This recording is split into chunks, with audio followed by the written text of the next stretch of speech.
Today we are looking at a poem over 1300 years old. It was written by a man named He Zhizhang. He lived during the golden age of the Tang dynasty, and he wrote about something everyone in China knows, a willow tree in spring. He Zhizhang was not just a poet. He was a high-ranking official in the imperial court. He was also a close friend of the great Li Bai. People called him one of the four literati of the Wuzhong region. The poem is called Ode to the Willow.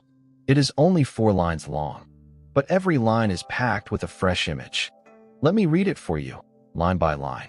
The first 2 lines go, dressed in emerald jade, one tall tree. 10,000 threads trail down like green silk ribbons. Then comes the question, who cut out these fine little leaves? The answer, the second month's spring wind is like a pair of scissors. For lines, and that last one is a stunner. A spring wind compared to scissors. Why does that land so well? Let us go back to the very first image. He starts with jade, of all things. He says the willow is dressed in emerald jade. Jade is precious, cool, smooth, and green. So right away the tree is not just a tree. It is something treasured, almost jewel-like. Notice the word dressed, as if the willow put on a costume. Spring has styled the tree like a person dressing up. There is a quiet playfulness in that choice. The willow is performing spring for us. Then he says one tall tree, the whole thing, head to toe. It is not one branch or one leaf. It is the entire willow, dressed and standing tall. You can picture it towering over the riverbank.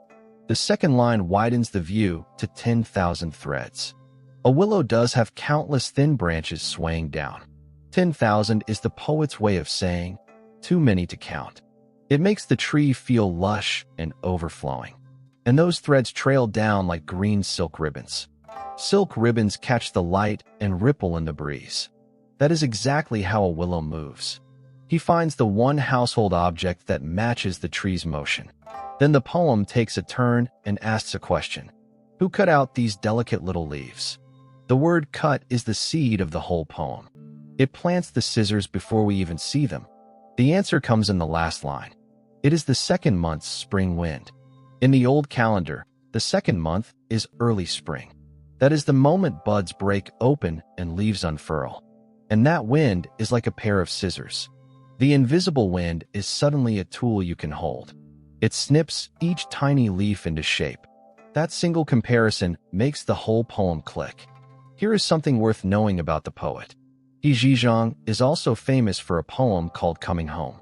In it he returns to his village after 50 years away. The village children do not recognize him and ask where he is from. But this willow poem may be his most quoted line. The scissors metaphor is taught to every child in China. It turns an ordinary breeze into a craftsman at work. That is the mark of a metaphor that never gets old. So next time you pass a willow in early spring, look at those fine leaves swaying on the branches. Tell yourself the wind has been busy with its scissors. A Tang poet noticed that 1300 years before you. That is Ode to the Willow by He Zhizhang. For lines, one pair of scissors, one perfect spring. Thanks for reading along with me. See you next time. 碧玉妆成一树高，万条垂下绿丝绦。不知细叶谁裁出？二月春风似剪刀。